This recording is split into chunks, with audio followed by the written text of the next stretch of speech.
Rei do Universo. Quão formoso,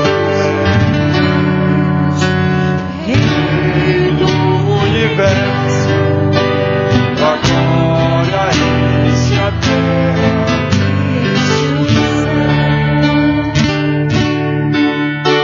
Tua glória enche a terra, tua glória enche o céu, tua glória enche minha vida, Senhor.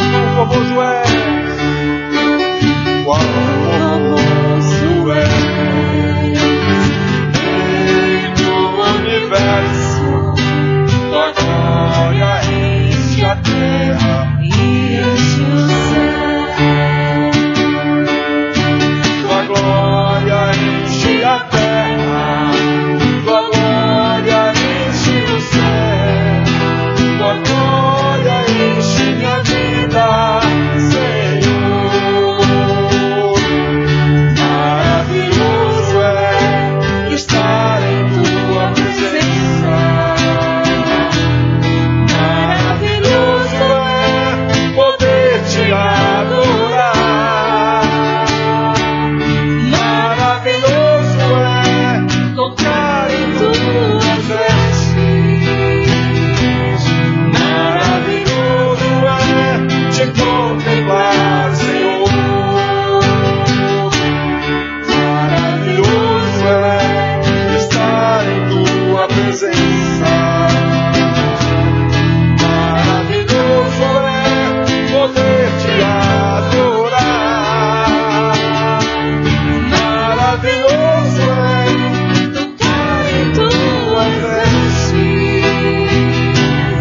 maravilhoso é te contemplar, Senhor. Maravilhoso é te contemplar, Senhor. Maravilhoso é te contemplar, Senhor.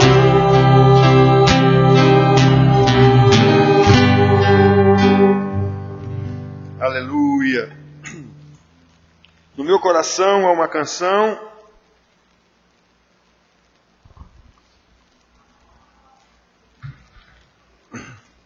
Nós o amamos porque Ele nos amou primeiro.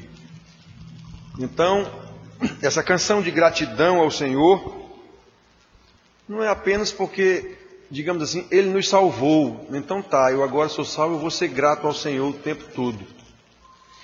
Não é só isso que envolve o conhecimento da salvação, não. Nós passamos a amá-lo com o mesmo amor, o amor que Ele nos amou. Não é só gratidão, gratidão faz parte do pacote. Mas não é só gratidão porque Ele nos dá as coisas, porque nos abençoa, porque não sei o quê. Isso aí é barganhar com Deus, no caso. A gente passa a amá-lo com o mesmo amor que Ele nos amou. O amor que deu com que Ele se autossacrificasse numa cruz do Calvário por causa dos nossos pecados. No meu coração há uma canção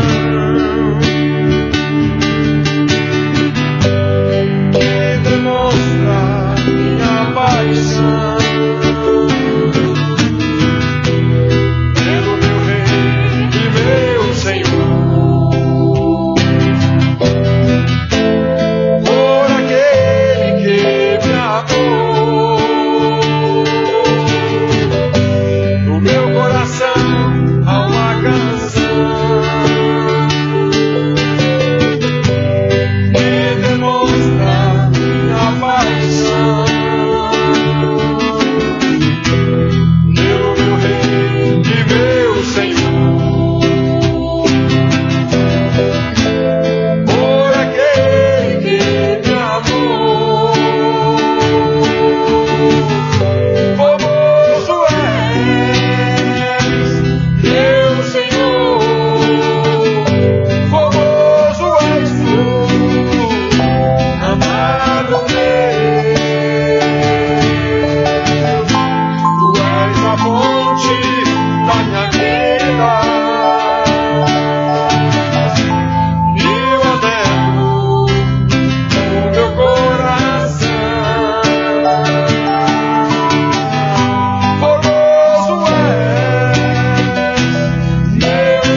a fonte da minha vida e o anelo do meu coração.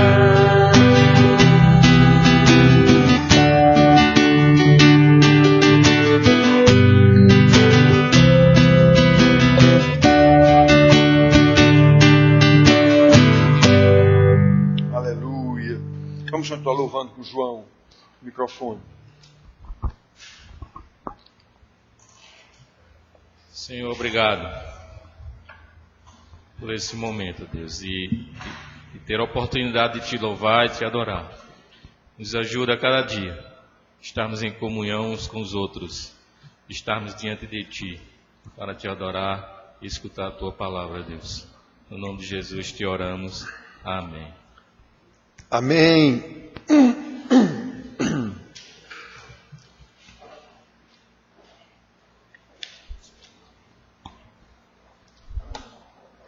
Ouvimos agora mesmo na oração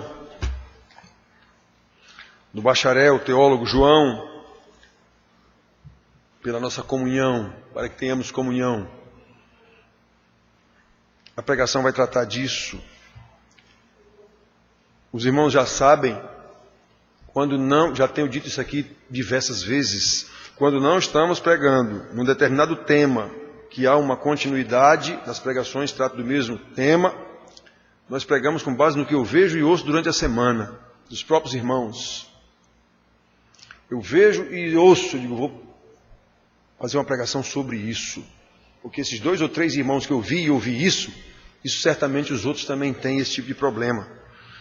Então, essa semana eu encontrei um irmão que não via há muitos anos, que fez o curso de teologia, inclusive, e não está em igreja nenhuma hoje, não tem comunhão com ninguém. Segundo ele, a comunhão dele é só com Deus. Isso não existe. O irmão está totalmente fora dos desígnios de Deus, conforme ele nos revelou na sua palavra. Por outro lado, soube de mais um casal da nossa igreja se separando. Digo, meu Deus do céu.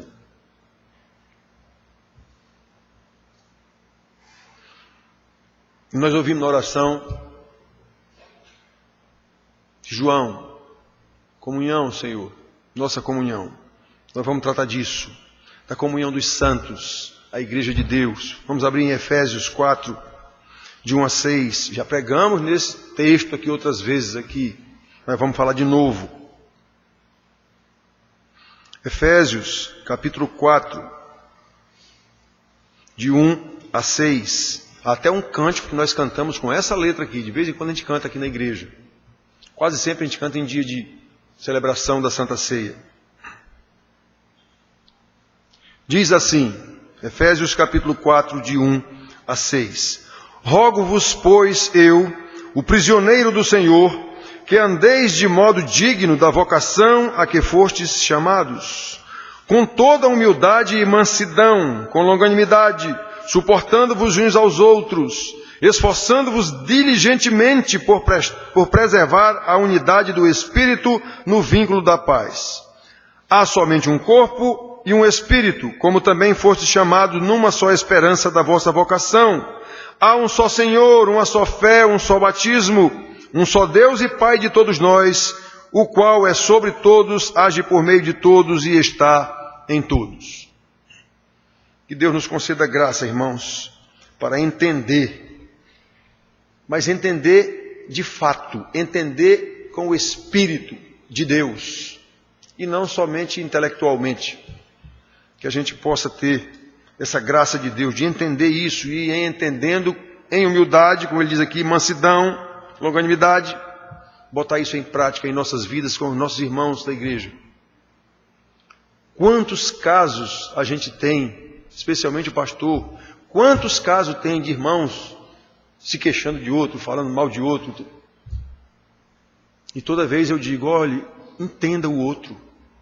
Ele é assim mesmo. Isso que você está dizendo é verdade mesmo. Mas entenda. Ele é assim, a gente não pode mudar. Então, a gente pode orar por ele, ajudar. Então, irmãos, prestem atenção. A igreja é a família de Deus. Nós pregamos domingo passado nisso. No domingo passado nós falamos sobre a abrangência da comunhão de Jesus com os seus santos. E que essa comunhão se evidencia, obviamente, na comunhão dos santos. O irmão que eu encontrei, eu não vou mais em igreja nenhuma, não. Eu não quero conversa com igreja, minha comunhão é com Deus. Como? Cadê Deus para você ter comunhão com Ele? Onde é que Ele está? Para você andar de mão dada com Ele? A comunhão com Deus, irmãos, obrigatoriamente só pode ser evidenciada pela comunhão com os santos. A igreja não é o corpo de Cristo? É. Então como é que eu tenho a cara de pau de dizer que tenho comunhão com Cristo e não tenho comunhão com meu irmão?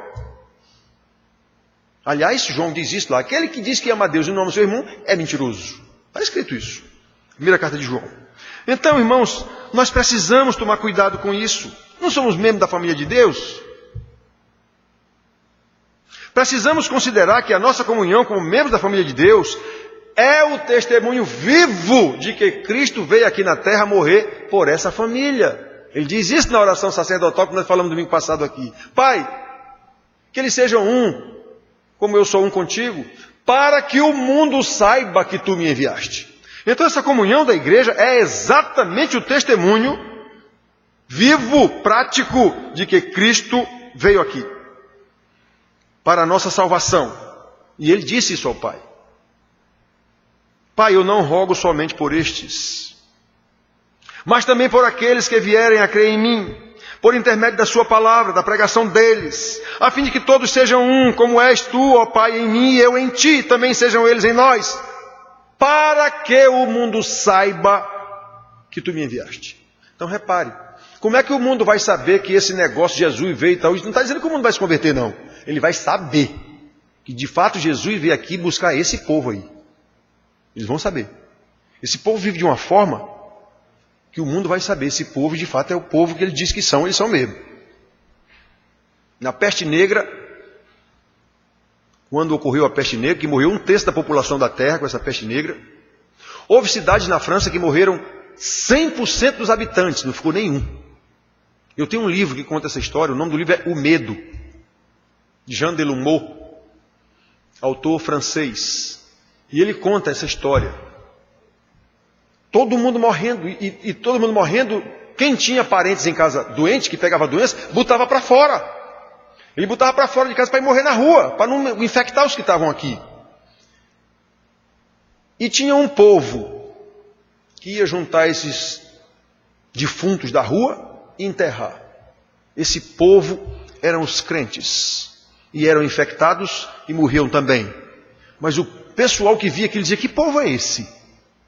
Que povo é esse que vai morrer? Ele vai sabendo que vai ser infectado, vai juntar esse defunto da rua para não apodrecer no meio da rua e eles vão enterrar. Que povo é esse? Os próprios parentes, que botavam os seus parentes para a rua, para morrer lá na rua, ficavam espantados. Que povo é esse que está indo pegar o morto na rua e enterrar?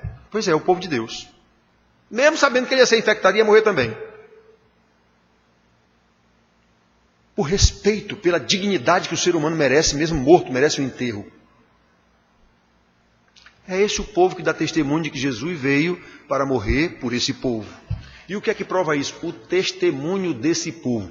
Vivendo igualzinho o mundo, você pode falar à vontade o que você quiser, dizer que é crente, que não sei o que, isso não serve para nada. Não serve para nada. Então, irmãos, observem que a nossa comunhão, como foi visto aqui, a nossa unidade como família de Deus, como corpo de Cristo, é o testemunho mais evidente aos olhos do mundo de que Deus enviou seu Filho ao mundo de fato para que todo aquele que nele crê não pereça, mas tenha vida eterna. O famoso versículo 3:16 de João. Esse é o motivo da exortação de Paulo aos crentes de Éfeso, como veremos mais detalhadamente agora. No versículo 1, logo que lemos, rogo-vos, pois, irmãos, eu, prisioneiro no Senhor, que andeis de modo digno da vocação a que fostes chamados. Precisamos lembrar que quando Paulo escreveu essa carta, ele estava preso. Preso por causa da vocação a que foi chamado. Preso por causa da pregação do Evangelho. Portanto, esse primeiro versículo aqui ele nos chama a atenção, primeiramente a nós pastores, ou pregadores, evangelistas, o que for, como líderes da família de Deus, os que comandam a igreja, que nós precisamos pregar o evangelho com integridade, com verdade, mesmo que isso nos cause problemas sociais, mesmo que isso não dê ibope, mesmo que isso nos dê a certeza de que nunca teremos uma igreja grande cheia. Irmãos, eu afirmo para vocês aqui, igreja grande cheia é sinal de pastor falso. Não tem conversa. Ele não está pregando a palavra com integridade. Ele agrada as pessoas. E Paulo diz, se eu quiser agradar homens, não serei servo de Deus. Ele diz isso aos Gálatas, diz isso aos Tessalonicenses. Ontem eu fui para uma rádio, para ser entrevistado, eu disse para vocês, o cara, pastor, o senhor tem que ter cuidado com o que o senhor vai falar. Eu digo, então você tenha cuidado com suas perguntas. Porque o que você me perguntar, eu vou responder. Como a Bíblia diz, se vai ferir alguém, problema desse alguém.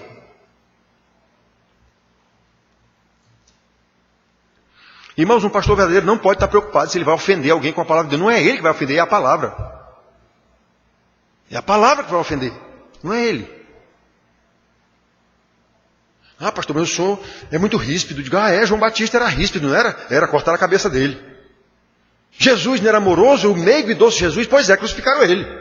Então não é questão de meiguice ou estupidez na forma de falar, não. É o que é falado. É o que é dito. É a palavra que fere. É a palavra que é espada de dois gumes. Então não tem conversa. Não interessa se não dá ibope. Não interessa se vai criar problema com algumas pessoas ofendidas. Mesmo que isso nos dê a certeza de que nunca teremos uma grande plateia. Eu disse para vocês quando eu cheguei aqui, pastor, vamos não sei o que, a igreja vai encher. Eu digo, vai não. É mais fácil ela fechar. Eu disse isso desde o início. Se eu for para a igreja central lá, que tem 700 membros, com 6 meses está com 30, do mesmo jeito lá dentro. Pode ter certeza disso. Esse primeiro versículo nos ensina que precisamos ser pregadores corajosos, com integridade. Precisamos ser crentes verdadeiros e fiéis, segundo a vocação para a qual nós fomos chamados, independentemente das circunstâncias. Rogo-vos, pois, eu, prisioneiro em Cristo, no Senhor, que andeis de modo digno da vocação a que fostes chamados. Se andamos igualzinho o pessoal do mundo, não fomos chamados para a vocação de nada. Somos uns crentes do Paraguai, falsos.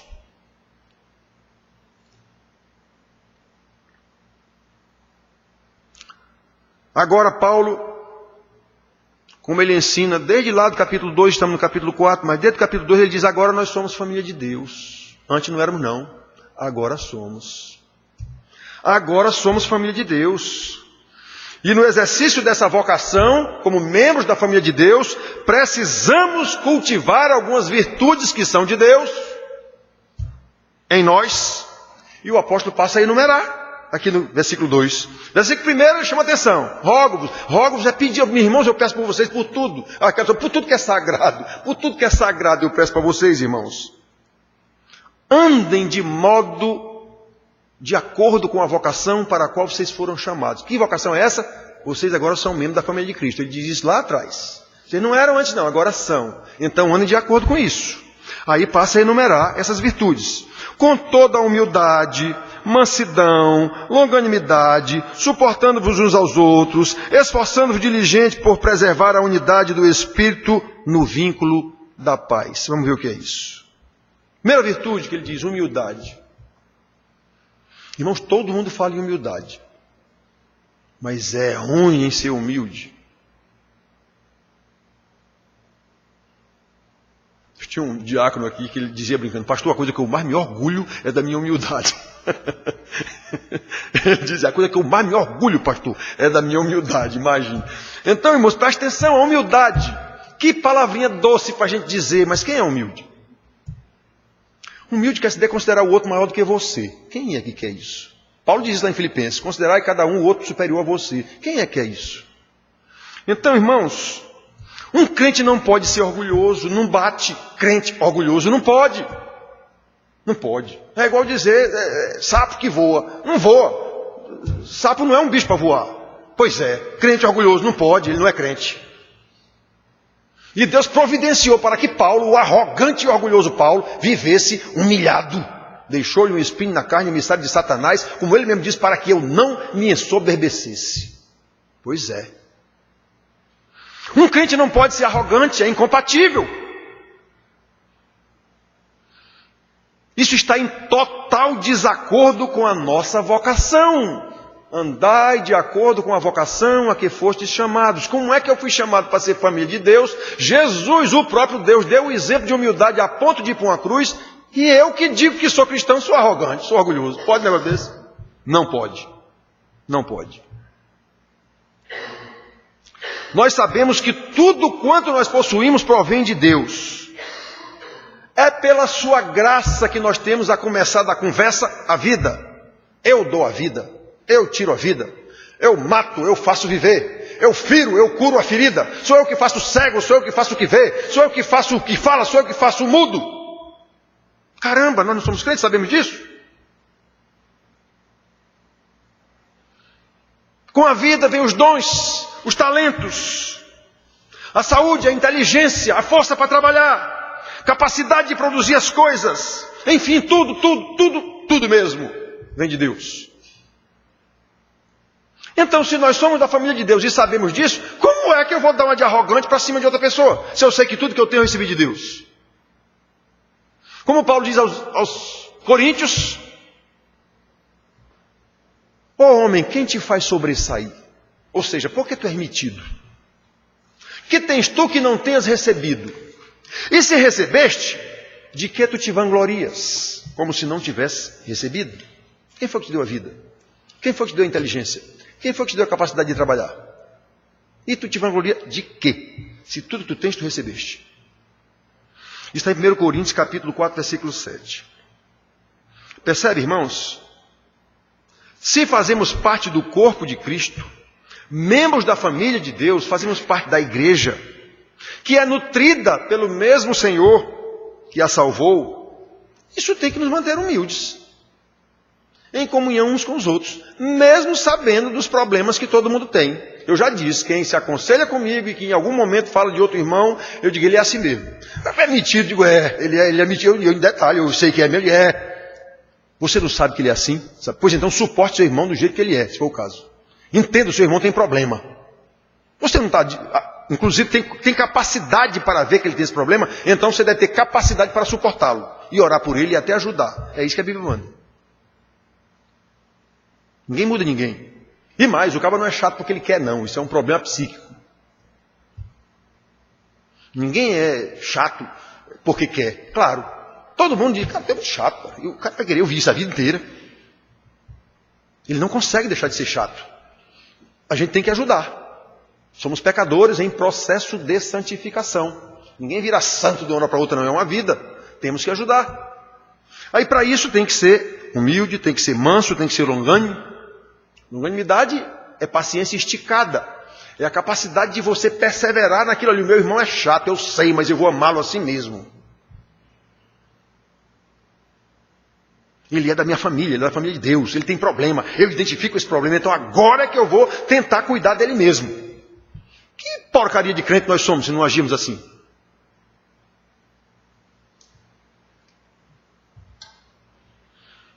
Se fazemos parte do mesmo corpo, membros da mesma família, a igreja, que é nutrida pelo mesmo Espírito, pelo mesmo Senhor, isso deve nos manter humilde o tempo todo. Tudo que eu tenho eu recebo do Senhor. Então por que eu vou ser arrogante? Essa é a primeira parte, irmãos.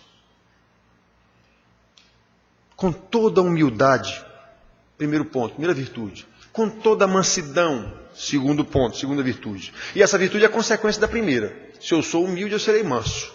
Se eu for brabo, é sinal que eu não sou humilde. Se eu for brabo, engrossar com qualquer um por qualquer coisa, isso é uma prova clara da minha arrogância de que eu não sou humilde coisa nenhuma. Quem é humilde é manso. A mansidão é a virtude que nos capacita a abrir mão dos nossos pretensos direitos. Detalhe, pretensos, suposto direito. Às vezes nem temos, mas achamos que temos e eu quero meu direito. Exatamente para cultivar a unidade da família. Olha, eu até tenho direito se for o caso, mas o meu irmão não entende isso direito. Então é melhor, como Paulo diz, sofra o dano. Sofra o dano. Você não sabe que você tem direito. Sim. Você não sabe que o irmão não está tendo capacidade de entender isso. Sim. Então sofra o dano na medida do possível, como Paulo diz aos Romanos, na medida do possível, ter de paz com os outros. Olha, irmãos, um dia desse na aula da noite aqui, aconteceu do irmão falar de um direito que ele está exigindo. Eu digo, você perdeu uma excelente oportunidade de ensinar o seu filho a ser humilde. Na hora que você vai lutar por seus direitos, você está ensinando seu filho a ser arrogante. Não precisava você fazer isso. Você podia muito bem ter engolido esse sapo e ensinado seu filho a ser humilde. Eu disse aqui na frente de todo mundo.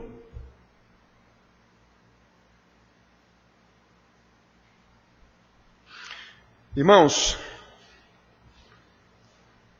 em toda a Bíblia, não há um único versículo nos ensinando a exigir direitos. Nenhum. Há centenas e centenas e centenas de versículos nos ensinando, nos mandando a cumprir nossos deveres. Aconteceu de uns irmãos, certa vez, brigando por direitos em outra igreja, não era aqui, mas vieram se aconselhar comigo, e eu disse isso para eles. Se vocês me mostrarem um único versículo que respalde essa briga de vocês aí por direitos, eu fico do lado de vocês. Não mostraram. Aí eu mostrei para ele, rapidinho, uns 30, ensinando a cumprir deveres, ensinando a suportar o irmão, ensinando a ser vilipendiado, se for o caso, por causa do Evangelho. Começa pelos capítulos 5 das bem-aventuranças. Bem-aventurados os humildes, bem-aventurados os mansos, bem-aventurados os que são, quando levantarem falso testemunho por minha causa. Pois é.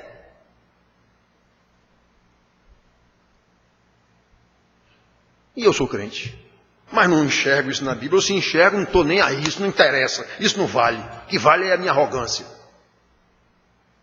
Irmãos queridos, Abraão, um homem manso, que Deus o chama de amigo, o único que Deus chama de amigo, o único que Deus chama de manso na Bíblia é Moisés. Mas Abraão deu um exemplo de humildade que obrigatoriamente leva o cidadão a ser manso.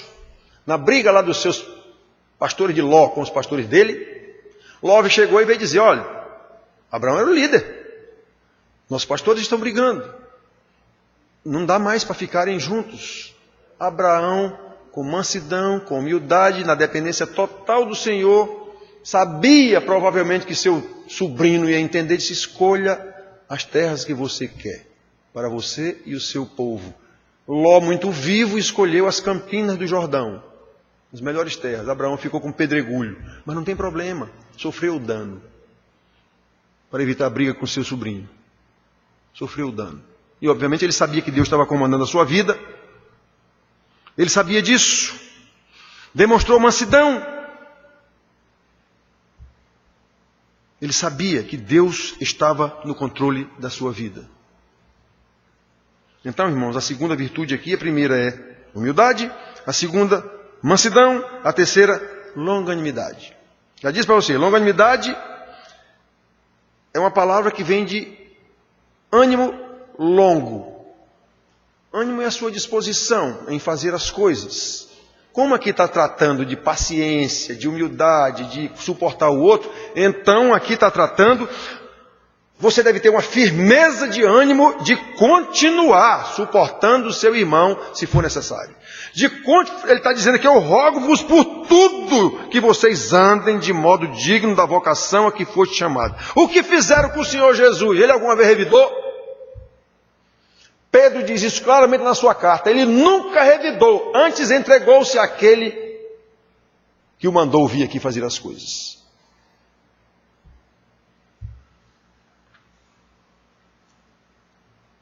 Olha, irmãos, as coisas nem sempre andam como a gente gostaria que andasse. Todo mundo sabe disso. Por quê? Porque as pessoas nem sempre agem ou pensam da mesma maneira que nós esperamos. Todos nós sabemos disso, dentro de casa, marido e mulher, que a Bíblia diz que agora são uma só carne. São uma só carne, mas não são uma só cabeça. São uma só carne, mas não são uma só cabeça. Então, mesmo marido e mulher, nós somos pessoas distintas, diferentes, cultura diferente, família diferentes. E resolvemos casar. Vai dar problema em vários lugares, em várias vezes. Nós precisamos lembrar que todos nós somos cheios de limitações. Nós precisamos lembrar que todos nós cometemos muitas falhas e que na maioria das vezes as falhas que nós enxergamos nos outros, nós cometemos igualzinho. As mesmas falhas. E é por isso que nós precisamos ser longânimos uns com os outros. Nós precisamos ter ânimo longo em suportar o outro, para lutar pela comunhão dos irmãos, pela comunhão da igreja, que é a família de Deus. Afinal, todos nós, tanto eu como meu irmão, que eu não estou querendo suportar, vivemos pela graça de Deus. Como é que eu quero ser melhor do que ele?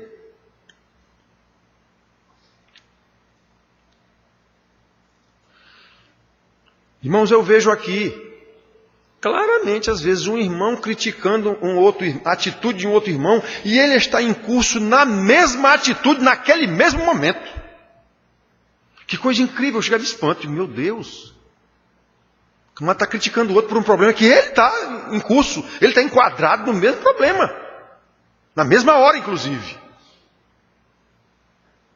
Já vi isso aqui inúmeras vezes, inúmeras vezes.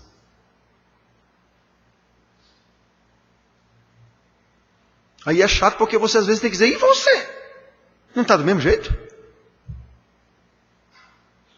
Mas a gente enxerga a falha do outro, só que não enxerga a nossa. É complicado isso, irmão. Nós temos que ter muito cuidado. Olha as características do crente. Olha as características daquele que foi chamado para a santa vocação. Humildade, mansidão, longanimidade. Essa é a terceira virtude, a longanimidade. A quarta virtude é a tolerância. Vivam de acordo com a vocação a que fostes chamados. Com toda a humildade já vimos, com toda a mansidão já vimos, com toda a longanimidade já vimos, suportando-vos uns aos outros. Isso quer dizer tolerância. Quando o apóstolo manda que nos suportemos uns aos outros, embora esse verbo tenha dois conceitos, é o suportar no sentido de aguentar mesmo, o chatonildo, e o suportar servir de suporte, dar suporte ao irmão. Suporte o irmão, nesse sentido, aguente ele e dê suporte a ele. Diga, irmão, olha, não é bem assim não, vamos ajudar. Okay, vamos ver aqui, irmão, o que é que a Bíblia diz, vamos tomar cuidado com isso aqui, nesse sentido, dê suporte a ele é fraco na fé. Mas aqui, Paulo está falando, é suportar no sentido de aguentar mesmo o outro. É no sentido de aguentar mesmo, tolerar mesmo. Então é claro que é difícil tolerar uma pessoa chata. Todos nós sabemos disso. É muito... Que pessoa irritante, às vezes. Que pessoa irritante. O camarada, quando abre a boca, você se irrita. Porque ele só diz besteira, ou vem falar fora de hora, ou vem dizer o que está fora de contexto, mas não é possível. Você perde a paciência. Se a pessoa for impaciente, então, é natural perder essa paciência. Mas presta atenção, nós somos crentes. Agora nós temos um espírito diferente. Não é mais o espírito do mundo que está em nós, é o Espírito Santo. É Deus. Então ele vai me capacitar a aguentar esse meu irmão, a suportar esse meu irmão que tem um problema. Detalhe, eu já disse para vocês. Todos nós fomos avariados pelo pecado. Não há nenhum sadio da cabeça, nenhum. Todos nós somos meio doidos, digamos assim, para entender melhor. Todos nós. O pecado avariou a gente. Por isso que você enxerga um defeito do outro, que você está com um erro do outro, que você está cometendo esse erro na mesma hora que você enxerga o defeito do outro, o erro do outro. Você não tem capacidade para enxergar o seu, mas tem o do outro. Isso é avaria causada pelo pecado. Na nossa alma, no nosso ser. Então preste atenção. Ninguém é chato porque quer, ninguém é irresponsável porque quer. Ele pode até ter sido criado irresponsável pelos pais, mas acontece que ele é um irresponsável porque foi treinado para ser um irresponsável e ele não sabe disso. Ele é um irresponsável, pronto. Então tente ajudar esse irmão, suporte o irmão e tente ajudar. Irmãos, essa é uma das minhas principais deficiências, digamos assim, é suportar um irresponsável. suportar uma pessoa vigarista. Eu tenho uma dificuldade terrível. Peço muita graça a Deus, porque me dá vontade de matar logo o sujeito. É sério. Uma pessoa irresponsável, uma pessoa vigarista. Eu luto muito com isso, que o papai batia muito nisso. Você aguentar uma pessoa irresponsável que diz uma coisa e não cumpre, meu Deus do céu, o camarada ficou de fazer e não fez. O cara ficou de vir e não veio. Olha, isso é terrível. Eu tenho uma dificuldade enorme para suportar isso. Mas tem que suportar. Essa pessoa foi treinada assim pelo pai dela e hoje a gente tem que ajudá-lo a mudar. E não é fácil mudar cultura. É quase impossível, na verdade. Só no poder do Espírito Santo. Senão a gente não consegue, não. Como eu vivo dizendo para vocês aqui, a maioria das pessoas de qualquer igreja não é crente verdadeira, aí fica impossível você mudar. Você ajudar a mudar essa pessoa. Você vai ter que tolerar mesmo, porque, teoricamente, digamos, todo mundo é crente. Mas não é, não. Jesus sabia disso. 6 anos atrás de mim, só porque eu dei comida para vocês, porque fiz milagre, mas nenhum de vocês crê em mim. Jesus disse isso mais de uma vez. E a prova é que quando ele foi embora, com 3 anos de ministério, pense num missionário fracassado. Depois de 3 anos de ministério, deixou 120 convertidos. E isso fazendo milagre do jeito que ele fazia. Imagine eu. Imagine eu. Não faço milagre nenhum. Então, irmãos, preste atenção. Nós temos que tolerar os irmãos. Nós temos que nos tolerar uns aos outros. Sempre lembrando, aquilo que você acha que o outro está fazendo para você, você também, alguém vai achar que você está fazendo isso para ele. Não se esqueça, os outros são as pessoas mais terríveis do mundo. Ninguém sabe quem são esses outros. Deve ser os seres que vêm de Marte. Sempre os outros não sabem criar filho. Os outros não sabem não sei o quê. Os outros são irresponsáveis. Quem são esses outros? Você é o outro do outro. Então, na hora que eu estou dizendo que os outros são irresponsáveis, alguém também está dizendo isso. Os outros são irresponsáveis. Aí, nesse caso, você está enquadrado nos outros.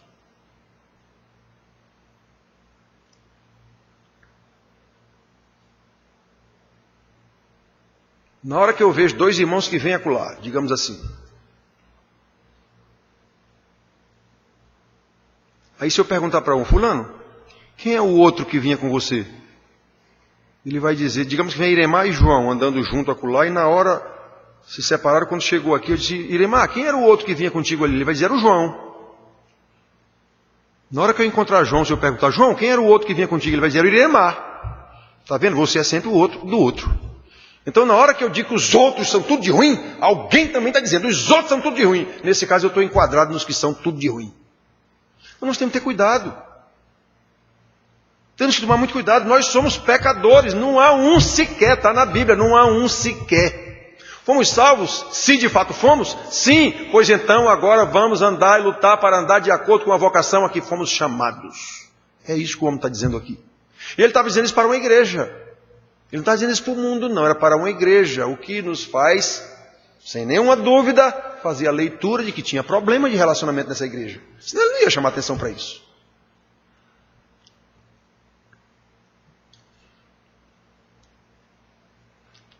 Precisamos lembrar, irmãos, que todos cometemos muitas falhas. E que na maioria das vezes nós cometemos as mesmas falhas que os outros cometem. É por isso que nós precisamos ser longânimos uns com os outros. Ou ter ânimo longo para lutar contra esses problemas. Lutar pela comunhão dos santos. Lutar pela comunhão da igreja, que é a família de Deus.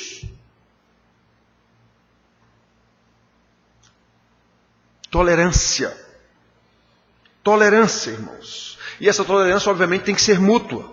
Eu tolero as deficiências do irmão, suporto, sirvo de suporte do jeito que ele vai tolerar, ou alguém vai tolerar as minhas.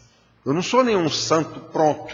Como diz Paulo, eu sei que não cheguei à perfeição, eu estou lutando para lá, mas não tem perfeito aqui na terra. Quando toleramos alguém, é muito bom lembrar, quando estamos tolerando algum irmão, lembre, vai ter alguém que está tolerando você também. Você não é o santarrão, você não é o bambam, embora a gente, por causa do pecado, se acha. Eu sou tudo de bom, eu sou tudo de bom. Não é possível que tenha alguém achando alguma coisa errada em mim.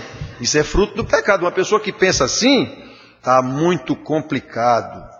Muito complicado. Uma pessoa que acha que é simplesmente o máximo, está muito complicado. eu afirmo, essa pessoa não tem Deus na sua vida. Embora pense que tem.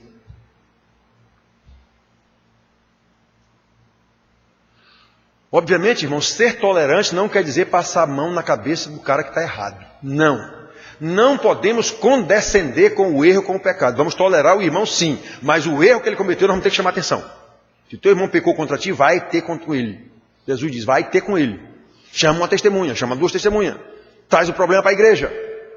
Pois é, tudo isso é ordem de Jesus também. Temos que entender a Bíblia como um todo. Nenhum momento aqui manda você passar a mão na cabeça. Já teve gente que saiu daqui da igreja, dizendo que saiu daqui por minha causa. Porque eu chamei atenção, porque eu fui bravo, porque não sei o quê. O cara em franco pecado. Franca desobediência a Deus, em pecados do tamanho, por exemplo, de adultério, que na nossa sociedade isso é uma coisa pior do que um assassinato, outros envolvidos com drogas. Aí, a mãe de um jovem daqui que saiu da igreja vai dizer, ele saiu de lá por causa do pastor, o pastor não teve amor por ele. Ela entendeu que o amor por ele era eu tolerar ele aqui fumando maconha. Esse era o amor que ela entendia que eu devia ter tido pelo filho dela. E quando ele saiu daqui, ele entrou de vez na droga. Aí ela achou que eu fui culpado, porque eu não aturei o rapaz aqui na igreja fumando maconha. Eu não mandei ele embora, não. Eu só fiz confrontá-lo. Como ele não tinha intenção nenhuma de largar a maconha dele, ele foi embora. Quando eu cheguei aqui, tinha as bandas dos jovens que tocavam aqui, tal das bandas. Escola dominical nenhum. Quando dava 11 horas, terminando a escola dominical, ele chegava. Uma palheta na mão, outro com um calabardesse do violão, tudo. Logo que eu cheguei aqui, digo, meus filhos, por que você não vem para a escola dominical? Porque a gente não acorda, a gente acorda tarde e tal.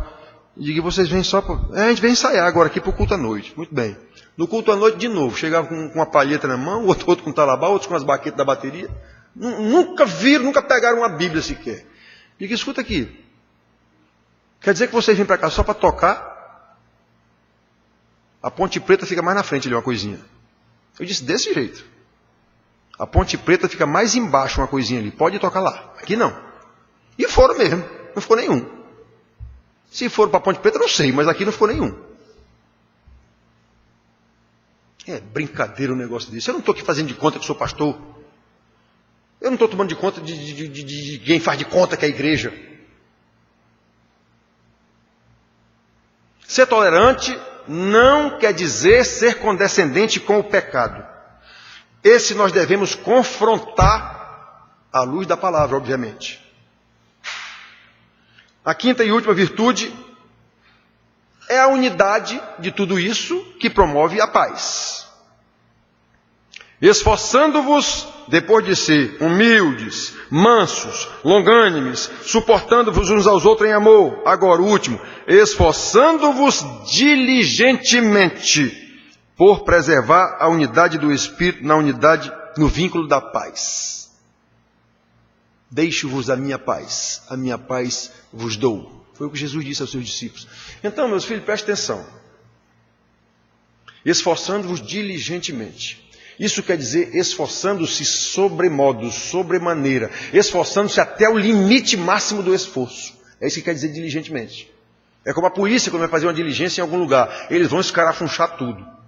Se disser para eles que essa igreja aqui, de alguma forma, tem droga aqui, se eles entrarem aqui, eles vão tirar aquele relógio da parede, eles vão abrir esse extintor de incêndio para saber se eles têm droga dentro, vão abrir esse ar-condicionado, verificar esse piano velho aqui se não está cheio de droga. É isso que é diligentemente. Eles vão tirar essas luzes, olhar em cima do forro se não tem. É isso. Então é você ser extremamente tudo naquilo que você está fazendo. Então ele está dizendo, esforcem-se diligentemente para preservar essa paz. Ou seja, façam tudo, como Paulo diz aos Romanos. No que depender de vós, tede paz uns com os outros. Ou seja, faça tudo que for preciso. É essa a última virtude, que é uma espécie de síntese das outras. Ora, irmãos, como nós já vimos aqui, se cada uma virtude individualmente já é uma dificuldade para a gente cumprir, isoladamente, imagine todas elas juntas, como ele diz aqui no final. Irmãos, quando Jesus disse, sem mim nada podeis fazer, isso está envolvido. Sem Jesus eu não posso tolerar o meu irmão. Jesus, hoje na pessoa do Espírito Santo conosco, conduzindo a igreja, eu não posso tolerar o irmão, eu não tolero minha mulher sem Jesus. Minha mulher é odiosa, é odiável, eu não posso tolerar, eu vou me separar, pastor.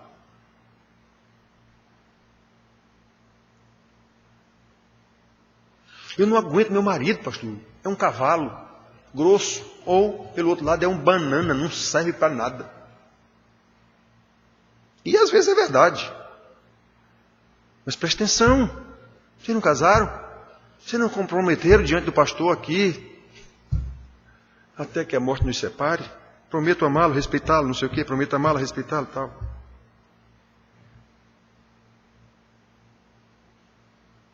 Aquele bando de bênção que o pastor lançou no casamento serviu para quê? Tudo hipocrisia. Eu já disse para vocês aqui mais de uma vez, quase todos os casamentos que eu fiz hoje são separados. Acho que só tem um. 2. Até a minha filha, que eu casei, separou. As pessoas já casam hoje pensando, se não der certo a gente separa. Eu já disse para os pais de meninas novas e meninos, esse que eu dou aula aqui. Namoro não é treino para casamento. Esses namoros sequenciados. Namorei, não deu certo, terminei. Namorei, não deu certo, terminei. Namorei, não deu certo. Não, ela está tentando, pastor, achar o marido certo dele. Tá não, meu amigo, tá não. Tá não. Ela está treinando para se divorciar. Assim como ela namora e não dá certo, separa, namora e não dá certo, separa, ela vai casar, não dá certo, ela separa também. Namoro não é treino para casamento, não. Casamento é um só, assim como namoro é para ser um só também. Vivo dizendo meus meninos lá na aula. Orem desde agora, desde muito antes. Pai de vocês não ensinou não, mas eu ensino. Orem pedindo a Deus o seu cônjuge. Meninos, peçam a Deus a sua mulher. Meninas, peçam a Deus o seu marido. É um só. Não vão treinar namorando com 10, 12, 20 pessoas para saber. Não, é um só. É Deus que lhe dá isso, está na Bíblia. Herança se era dos pais, mas a mulher é do Senhor, está na Bíblia isso. Durante a minha vida inteira, eu só conheci 2 pessoas que se casaram no Senhor. Senhor, o Senhor vai mandar minha mulher, 2 homens. 2 irmãos meus. Eu não, eu treinei para casar. Não deu certo. Então, não deu certo no Senhor, é uma luta. Então, esses irmãos que casaram no Senhor, que inveja. Que inveja. Você quando vai na casa do irmão desse, meu Deus, que santidade. E não é falsidade que eu estou lá, não. É porque é assim mesmo, a gente sabe que é. A criação dos filhos, tudo de meu Deus. Olha um casamento feito pelo Senhor.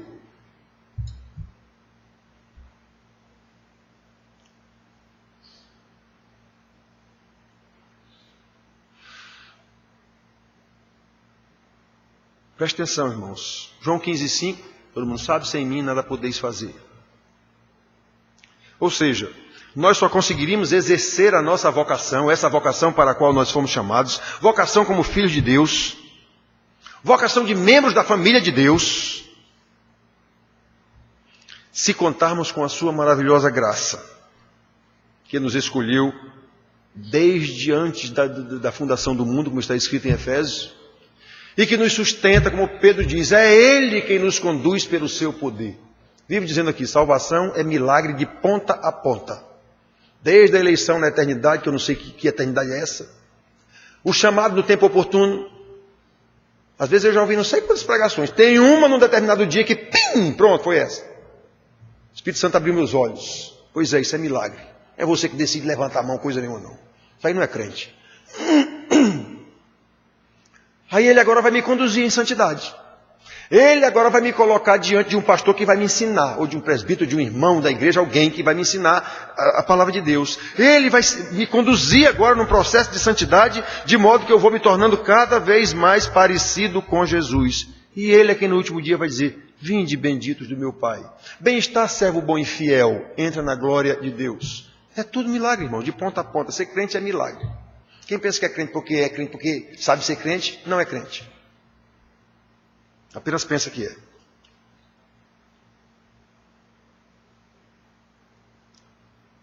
Observem que é o Senhor Jesus quem diz que é impossível ser crente sem Ele. Sem mim, nada podeis fazer. Versículo simples, que a gente lê, escuta e não mergulha para saber o que é que está querendo dizer mesmo nisso. No caso, ele estava falando dos seus apóstolos, ainda discípulos, que eles iam pregar o evangelho no mundo inteiro. Sem mim, nada podeis fazer. Ou seja, são vocês que vão pregar o evangelho no mundo inteiro, mas o poder é meu. Vocês vão fazer, mas no meu poder. Sem mim, vocês não fazem. Pois é assim mesmo. Nós casados, pais, não sei o quê. Sem Jesus eu não vou conseguir ensinar meus filhos em obediência. Sem Jesus eu não vou conseguir amar minha mulher porque é uma chata. Sem Jesus eu não vou conseguir amar meu marido porque é um banana ou então é um grosso.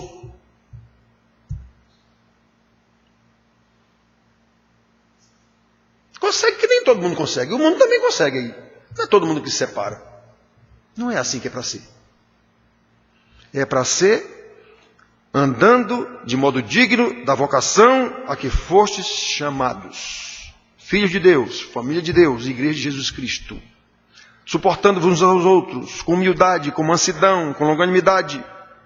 Esforçando diligentemente para manter a unidade no Espírito. Olha, irmãos, há tantas ocasiões em que negamos o Senhor. A gente vem falar, Pedro negou o Senhor. E você? Nega toda hora do mesmo jeito. Então, sabe, Pedro negou o Senhor. Todos nós sabemos como é difícil ser humildes. Pois é, isso é negação do Senhor. Ele mandou nós sermos humildes como Ele foi. Ele diz, como eu vos ensinei, façam isso. Aquele que quiser ser o maior, seja esse que vos sirva. Isso é negação a Jesus, e eu digo que sou cristão. Nós normalmente nos achamos os tais. Sempre estamos com a razão. Não é assim que nós agimos em casa, com nossas esposas, com nossos maridos? Os filhos sempre estão com razão diante do papai. O senhor está fora. Eu agora sou mais sabido do que o senhor. Eu sou moderno, vivo com um zap na mão lá, sei tudo. Todos nós sabemos como é difícil ser manso. Porque uma vez que eu não sou humilde, também não sou manso. Não quero abrir mão daquilo que eu considero meu direito.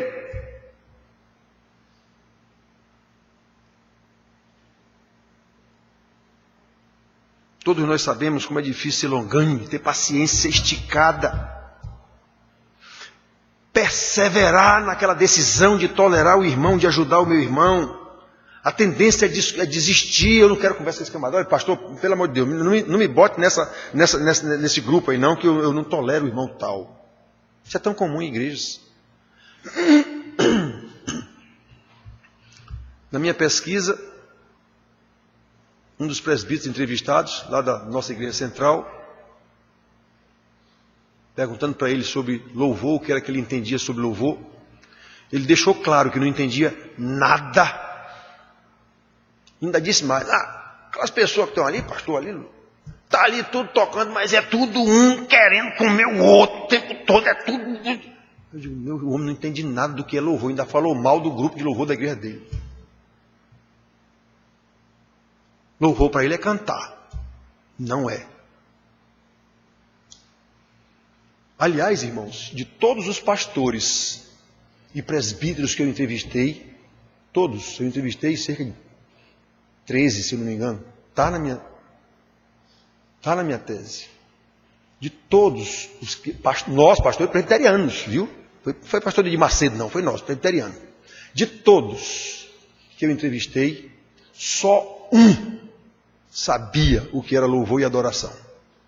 Nenhum dos outros sabia o que era isso. Pastores presbiterianos. E eu já tinha mais ou menos certeza disso. Só comprovei na pesquisa, mas eu já sabia mais ou menos disso. Irmão, nos estudos aqui à noite eu já disse para vocês. Em 1000 anos de história no Velho Testamento, de Josué até Malaquias. 1000 anos de história do povo de Israel. A Bíblia cita o nome ali de mais ou menos 30 profetas verdadeiros. 1000 anos de história. Todo o resto, milhares, eram falsos. Sempre foi assim. No tempo de Jesus, só 12 apóstolos, e um ainda era falso. Mas tudo bem, esse foi substituído. Só 12, no tempo de Jesus, só 12, contra milhares e milhares de fariseus e saduceus e os escribas, tudo contra ele. Os apóstolos só foram 12, centenas de mil, por onde eles passavam, era assim, de apóstolo falso, pregando errado nas igrejas. Por isso as cartas apostólicas, chamando a atenção essas cartas têm essa finalidade, chamando a atenção para os falsos mestres dentro da igreja. Todas elas têm essa finalidade. Aí como é que agora eu acho que todos os pastores são verdadeiros? Isso é falta de conhecimento da Bíblia, simplesmente. A grande maioria dos pastores, a grande maioria, mas bota a grande maioria nisso mesmo, é falsa. O que é falso? Não ensina a Bíblia com integridade. Só isso. E está escrito aqui. Paulo dizendo, aquele que passar disso aqui, ainda que seja um anjo descido do céu, seja maldito. João diz, aquele que não prega esta palavra aqui, é o anticristo. João diz isso várias vezes, é o anticristo. Pedro diz isso, há muitos foram postos para isso, há muitos, esse há muito é o quê? Desde a eternidade, já foram postos para serem ministros do anticristo dentro das igrejas. Judas diz a mesma coisa. Eu não tenho medo de dizer isso não, irmão, isso está na Bíblia. Isso está na Bíblia. A gente sempre acha que é o bambambam. Ontem, um pastor, falando sobre o líder dele, pastor de uma grande igreja aqui, esse homem falou tanta coisa, de meu Deus do céu. Pelo que ele falou e as coisas que ele discorreu sobre esse pastor dele, que é um grande líder daqui, eu digo, esse homem é um psicopata. É um sociopata. Esse cara, o que ele está falando aí, e é verdade mesmo, porque ele estava dizendo isso, eu vivo lá, há 20 não sei quantos anos, esse cara é um sociopata. E não tem cura. Nem tem cura científica, pela ciência, nem tem cura espiritual, porque Deus disse que ele já foi posto para isso. Então não tem jeito. Jesus disse isso para os fariseus, vocês são filhos do diabo. Então não tem jeito, meu amigo.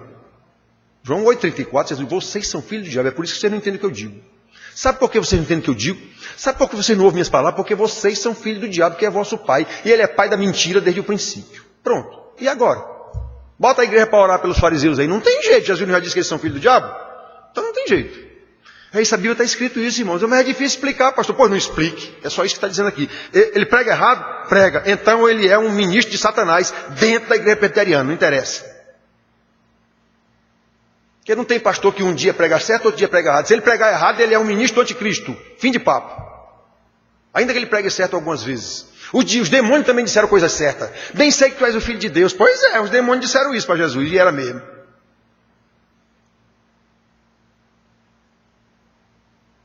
Jesus, inclusive, atendeu a oração deles.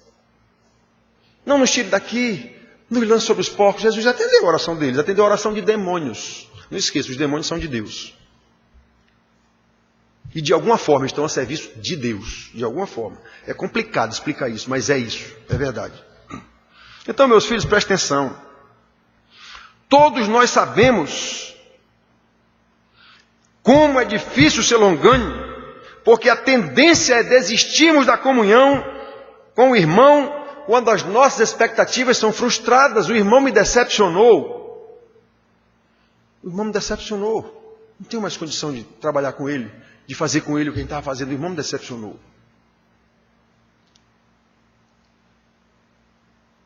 Detalhe, quase sempre as falhas, quando acontecem em grupo da igreja, a gente cria um grupo para fazer alguma coisa, quase sempre as falhas são dos outros, nunca são nossas.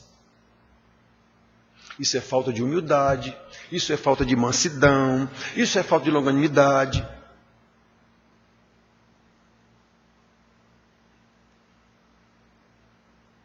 Isso não é novidade, irmãos. É sobre isso que há 2000 anos atrás Paulo estava orientando, instruindo, discipulando esses irmãos aqui da igreja de Éfeso. Já disse, ele não está discipulando o mundo não, era a igreja de Éfeso. Que nem eu estou fazendo aqui agora com vocês usando as mesmas palavras.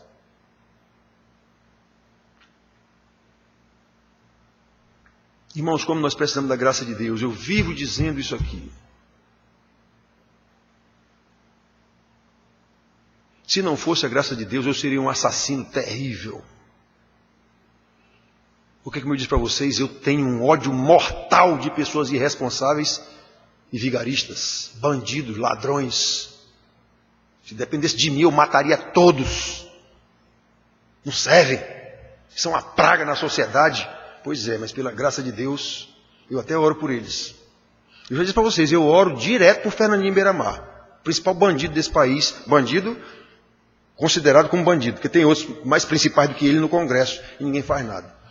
Mas eu oro pelo Fernandinho Beiramar. Eu admiro aquele rapaz, a inteligência, a capacidade daquele rapaz, preso, custodiado pelo Estado, dentro de uma penitenciária, administrando todo o contrabando de droga no Brasil e em vários países da América Latina. Pense num caba capaz. Eu fiz, meu senhor, por que esse homem não é um pastor? Por que esse homem com essa capacidade toda não é um administrador, um prefeito, um presidente da República? Pense num caba que poderia ser bom, um presidente da República. O cara preso, continua administrando todo o comércio de droga no Brasil e na América Latina, quase. Pense num camarada capaz. Pois eu oro por ele, fiquem sabendo disso. É um camarada que está sempre nas minhas orações. Senhor, Fernandinho Beiramar, salve esse camarada, um homem com a capacidade. Porque foi o Senhor que deu essa capacidade para ele. Porque essa capacidade não está a serviço da justiça de Deus? É sério.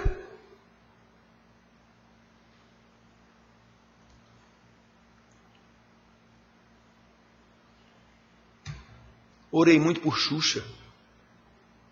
Senhor, essa mulher está fazendo a cabeça de todos os nossos meninos do Brasil e da América Latina também. E é uma devassa. Tenha misericórdia dela, meu Senhor.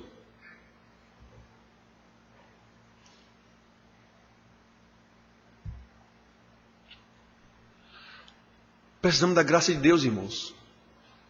A diferença entre Fernandinho Beiramar e um pastor mais consagrado que tem é só a graça de Deus. O pastor não é melhor do que o Fernandinho Beiramar. Abraão não era melhor do que Fernandinho Beiramar. Moisés não era. Paulo, nenhum era melhor do que Fernandinho Beiramar. A diferença está na graça de Deus e na comissão que Deus deu a esses homens. Obviamente, junto com essa comissão, veio uma graça equivalente. Junto com... o pastor, Deus me deu uma graça. Pois fique sabendo que junto com essa graça veio uma responsabilidade também equivalente. Normalmente nós queremos a graça. Nós queremos a graça, queremos o poder. Mas esbarrou aí.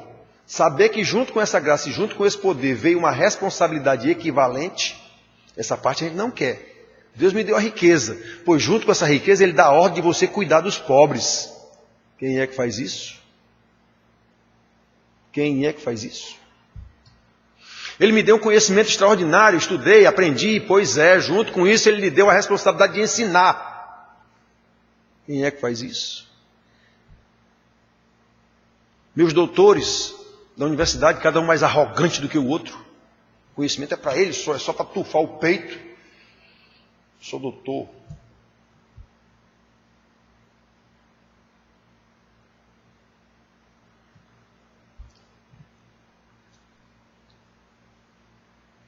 Uma das coisas que eu tenho mais zelo e mais me dedico, minha mulher está ali, é com estudo. Para quê? Para aprender. Aprender para quê? Para ensinar vocês. Eu não tinha por que ficar com esse conhecimento para mim. Para quê? Eu ia usar em quê?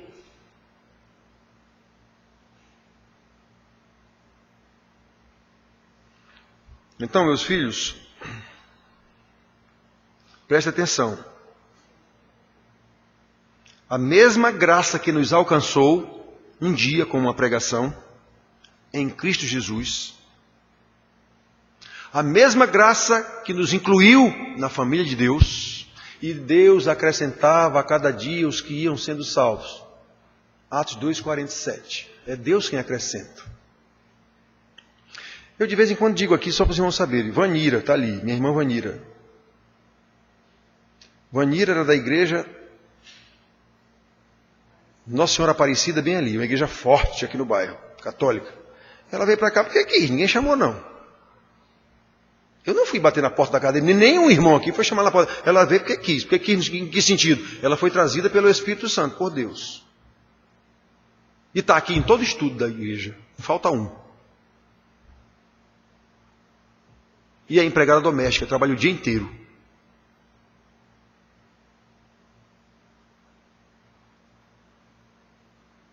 E vou dizer mais uma coisa para vocês, porque isso vai ser falado hoje aqui. Os presbíteros se reuniram aqui. Nunca falei nada para essa irmã, a não ser o ensino que eu dou aqui. Desde o primeiro mês ela chegou, pastor, meu dízimo. Todo mês ela dá o dízimo dela. E eu sei que é o dízimo mesmo, porque eu sei quanto ganha uma empregada doméstica. Nunca cobrei isso dela.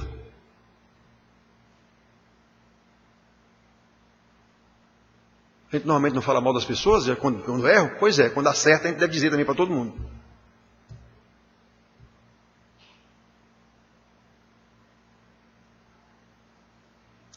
Tem outras pessoas aqui na igreja que chegaram aqui porque vieram, ninguém chamou. Ninguém chamou, não fui bater na porta da casa dele ninguém não. E quando eu cheguei aqui, logo no início, nós fizemos isso, fizemos uma visitação nesse bairro aqui todinho. Fizemos um almoço grande aqui, vieram 40 seminaristas lá do CETEP, almoçaram aqui, foram de casa em casa. Sabe quantos vieram? Ninguém. Isso é besteira. Fiz porque o presbitério manda fazer, não sei o que, isso é besteira. Quem é que não sabe essa história de Jesus, filho de Maria, que morreu numa cruz? Eu quero é ver quem é que não sabe dessa história.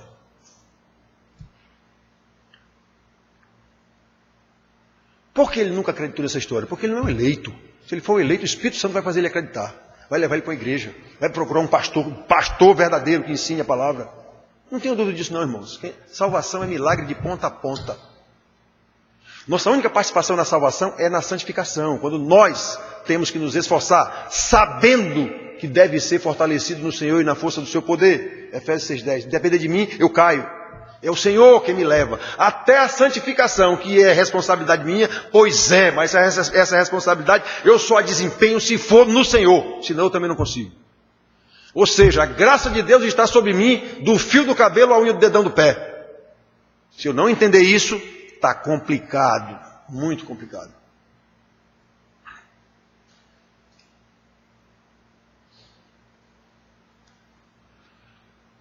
Se Deus nos salvou e nos incluiu na sua família, agora essa inclusão e essa salvação tem que ser evidenciada na vida dos salvos através da comunhão. O irmão que eu encontrei, irmão pode dizer, que eu não vou em igreja nenhuma mais não, porque agora eu não quero saber disso, eu formei em teologia, entendi que isso é negócio de igreja, é tudo uma roubalheira, não sei o quê, eu vivo só eu e Deus. Digo, é mesmo? Onde é que está Deus para tu viver com Ele? Cadê o Deus que tu vive com Ele?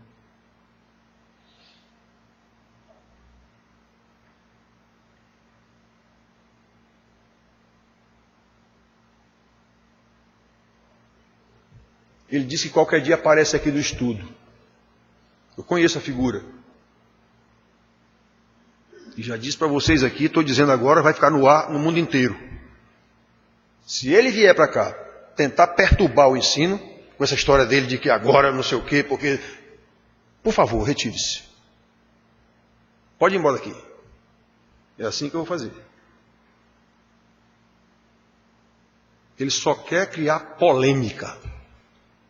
Ele já era assim no tempo que eu o conhecia, há 20 anos atrás.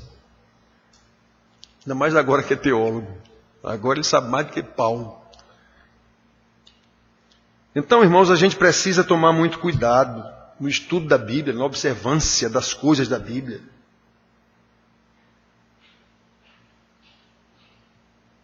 Observe que nós não somos chamados a criar a união. Nós somos chamados a preservar. A união é de Deus, é do Espírito Santo. Por isso que final de ano, ano novo, normalmente a televisão mostra aquele besterol, todo mundo cheio de branco, os atores da Globo, todo mundo, a paz, vamos, o pobre do Papa, de vez em quando eu vejo, filho de irmão, não sei o quê, pela paz, digo, mas esse homem não entende nada. Nós não somos capazes de fazer paz coisa nenhuma. A paz é de Jesus. Os crentes são chamados a preservar essa paz. A preservar, presta atenção, esforçando diligentemente por preservar. Essa paz ela é de Deus, é do Senhor Jesus. Se nós somos cristãos, entendemos isso e vamos fazer tudo diligentemente para preservar essa paz. Quem é crente entende isso.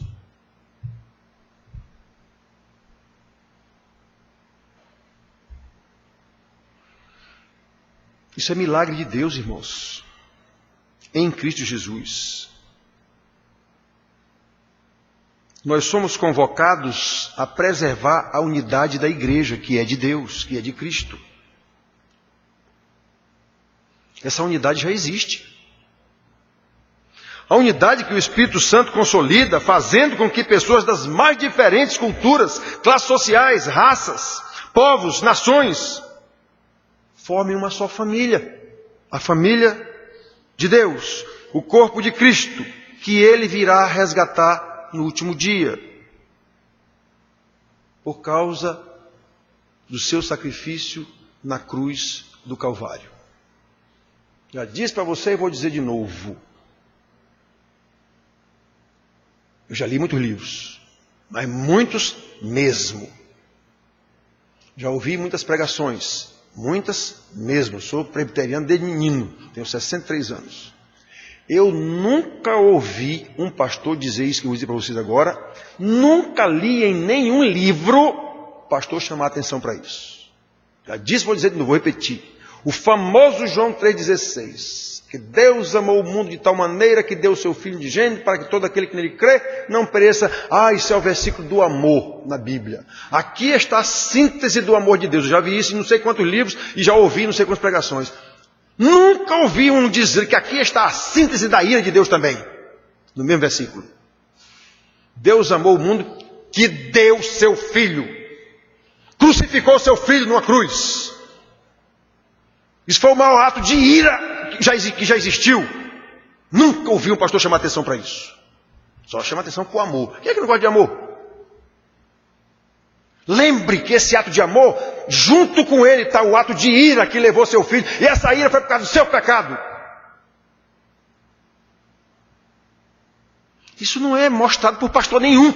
Então pronto, não tem pecado não, é só amor, só tem amor. Isso é falso. Toda moeda tem dois lados, cara e coroa. Jesus virá buscar a sua igreja, aquelas que ele comprou com o seu sangue. O grande amor que ele virá buscar essa igreja que ele comprou com amor, sim, mas ele os libertou da grande ira que o levou por uma cruz em nosso lugar. Isso ninguém diz. Portanto, irmãos, agora que fazemos parte da família de Deus, da igreja de Cristo, é a nossa responsabilidade preservar essa união. Deixem de milindres. Porque eu fiquei doente e o irmão não foi me visitar. Ore por ele. Porque ele não teve amor suficiente para vir lhe visitar. Ore por ele. E não fique criticando o irmão porque ele não foi lhe visitar.